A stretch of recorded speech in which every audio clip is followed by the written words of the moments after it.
लगातार 15 वर्षों तक रहा, क्योंकि पश्चिम बंगाल की जनता ने बराबर टीएमसी को 3-3 बार का मौका दिया, 15 वर्षों का समय। मैं समझता हूं किसी राज्य के विकास के लिए 15 वर्षों का समय यह कम नहीं होता है।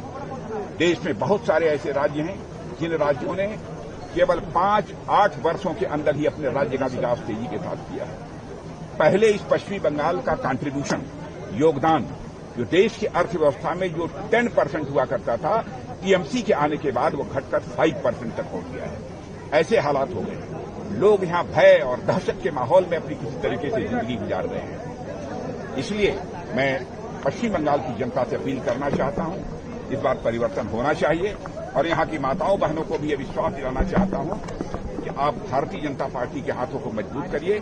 हम इस देश की, हमारे प्रधानमंत्री मोदी जी इस देश की महिलाओं को लोकसभा और विधानसभाओं में 33% का आरक्षण देने के लिए पूरी तरह से प्रतिबद्ध हैं। आज नहीं तो कल यह होकर ही रहेगा।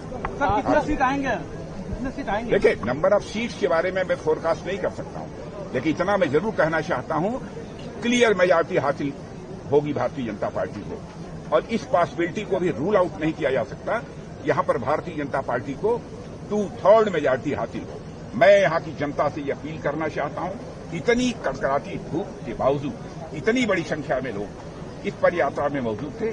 लगता है कि अब लोगों ने मन बना लिया है कि यहां के बीजेपी के कैंडिडेट खोकन दास को भारी मतों से विजय दिलाकर वह पश्चिम बंगाल की विधानसभा में भेजेंगे। महिला आरक्षण का टीएमसी ने विरोध किया है, इसका नहीं, टीएमसी ने, डीएमके ने, कांग्रेस ने, समाजवादी पार्टी ने, सभी ने विरोध किया है। लेकिन महिलाएं, जब चुनाव होगा उसमें इन राजनीतिक पार्टियों को, जिन्होंने की महिलाओं के 33% आरक्षण का विधानसभा लोकसभा में विरोध किया है, उनको सबक दिखा देंगे। हाँ सर, ऑपरेशन सिंदूर बालाकोट को लेकर जादूगर कहा है मोदी जी, तो राहुल गांधी का ये बयान आया था।